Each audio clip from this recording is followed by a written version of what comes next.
People are often unsure whether they should apply for an L1 visa or an E2 visa. Well, in this video, I'm going to give you some helpful questions to ask yourself to help you decide which option is right for you. So make sure to stick around.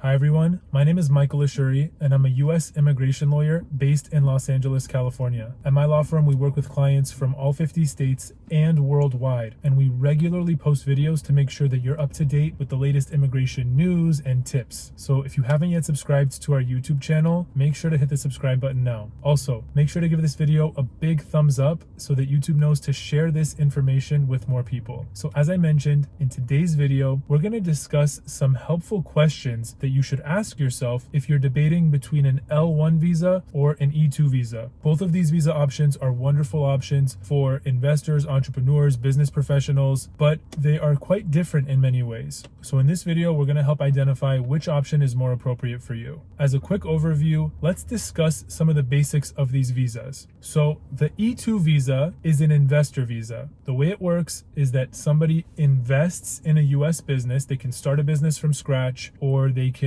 perhaps purchase an existing business. And based on making that investment, the person has the ability to live in the United States, operate their business, and they can renew their E2 visa as long as the business continues to satisfy the E2 requirements. So that's kind of a big picture overview of the E2 visa. The L1 visa is also known as the intra-company transferee. The way the L1 visa works is it allows a non-US company, a company outside of the United States, to transfer a certain employee to work for a related US company. So there's a company outside of the United States and there's a company inside of the United States. And through the L1 visa, an employee, an executive, a manager, or a specialized knowledge worker can transfer from the foreign company to the US company. So that's kind of a big picture understanding of the L1 visa.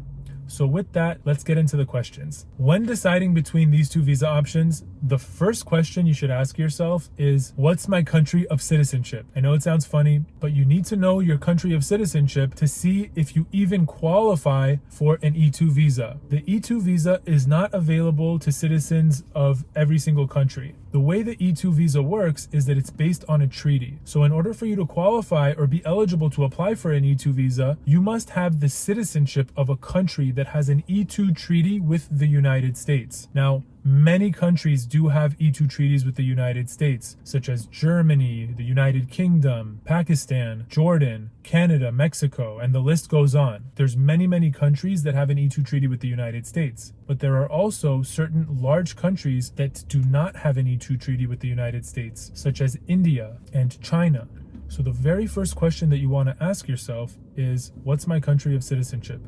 Does my country of citizenship have an E2 treaty with the United States? If your country of citizenship does not have an E2 treaty with the US, all hope is not lost. There are ways for you to potentially obtain the citizenship of a country that does have an E2 treaty with the United States, such as Grenada. There are a number of people from China and India that get their Grenadian citizenship for purposes of applying for the E2 visa, because Grenada is an E2 treaty country. But if you're unwilling to get the citizenship of an E2 treaty country and you do not possess the citizenship of an E2 treaty country, then you're not eligible for an E2 visa. So there's no point to consider the E2 visa as a viable option for you. The second question you want to ask yourself is there a non-US company that satisfies the L1 visa requirements? So we kind of touched upon it earlier in this video, but the L1 visa has some very specific requirements. For the L1 requirements to be satisfied, there must be a foreign company that transfers a qualifying employee to a related US company. So again, there has to be a foreign company that's operational. If there is no foreign company, then L1 is probably not the right option for you. And more so, if you're considering an L1 visa, you have to ask yourself, have I worked for the non-US company for 1 year full time within the last 3 years before applying for the L1 visa. This is another one of the requirements of the L1 visa, that the beneficiary, the person applying for the actual L1 visa, must have worked for the non-US company for 1 year full-time continuous employment within the last 3 years. So you want to ask yourself, is there a non-US company, and have I worked for that non-US company for 1 year within the last 3 years? You also want to identify what your role was within that company. As we discussed, in order to qualify for an L1 visa, you must have worked as either a manager, an executive, or a specialized knowledge worker. Additionally, another important point that I want to mention is that for an L1 visa to be a viable option, the non-US company has to be a decently sized company. If this is just a company consisting of one person, if this is just a one-man show in the foreign company, then the L1 visa will not be a viable option, because USCIS wants to make sure that the non-US company, the foreign company, will continue to operate even when the L1 visa applicant comes to the United States. And if the foreign company is too small, then USCIS will be fearful that when the L1 visa applicant comes to the United States, the foreign company will wind down operations and will shut down, which is not allowed under an L1 visa. So again, there must be a foreign company. You must have worked for the foreign company for 1 year, full-time continuous employment within the last 3 years, and the foreign company can't be too small. Without going into too much detail,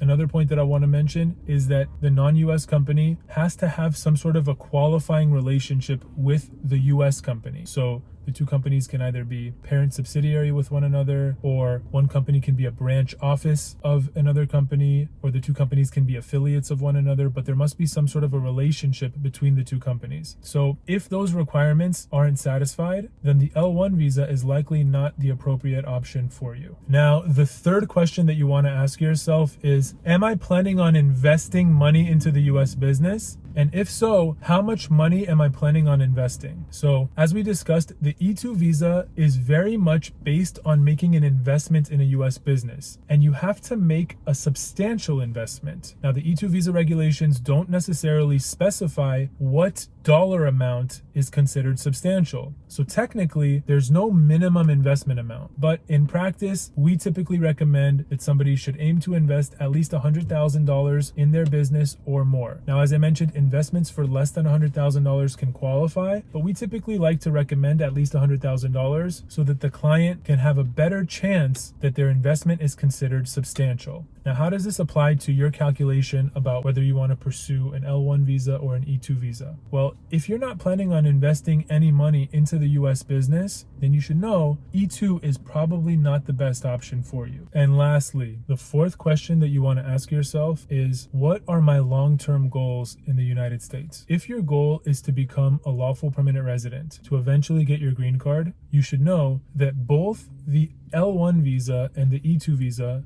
they're both non-immigrant visas, so both of them do not directly lead to a green card, but under both of these visas, there are ways for somebody to eventually transition and convert from that visa category to a green card. So as I mentioned, there are routes for people that are both on an L1 visa or an E2 visa to eventually pursue a green card. But the common routes that are taken differ based on whether somebody's on an L1 visa or whether they're on an E2 visa. For example, people that are on an L1 visa have a route to a green card through a visa called the EB1C visa. Many people that are on an L1 visa eventually get their green card through the EB1C classification. The requirements for EB1C are very similar to L1. So it's basically for somebody that's worked in a foreign company as either a manager or an executive and gets transferred to the United States to work for a related company as either a manager or an executive. So the L1 visa and the EB1C visa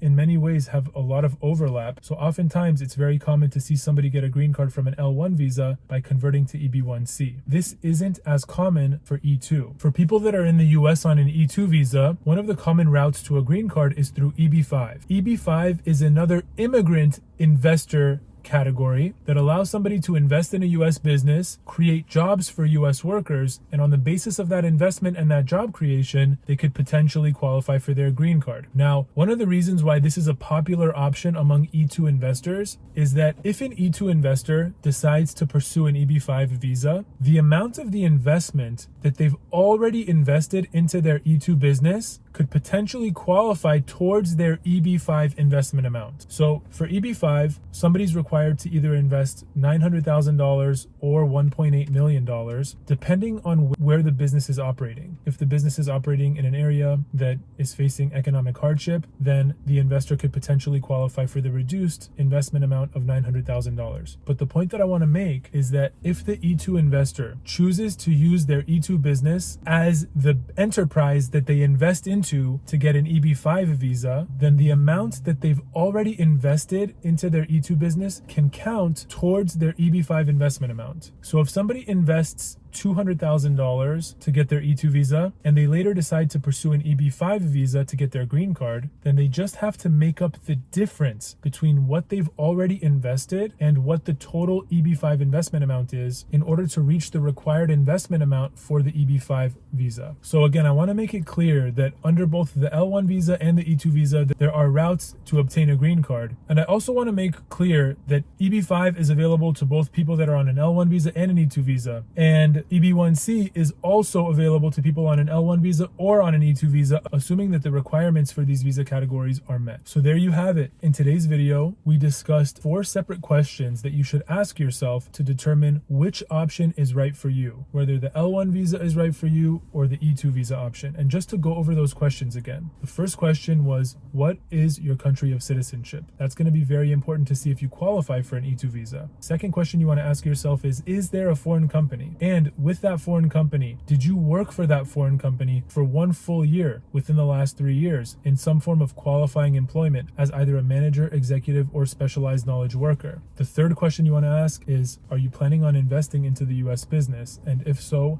how much are you planning on investing? That's going to be very important to see whether you qualify for an E2 visa. And the fourth question you want to ask yourself is, what are your long-term plans in the United States? Are you interested in pursuing a green card? Well, you should understand the options that are going to be available to you at that time so that you can get better clarity on which option is better for you. So I hope you guys found this video very helpful. If you know anybody that can benefit from this information, make sure to share this video with them. We're all about empowering you with knowledge. So the more people that can watch this video that can benefit from this information, the better. As always, thank you guys so much for tuning in, and I'll see you on the next video.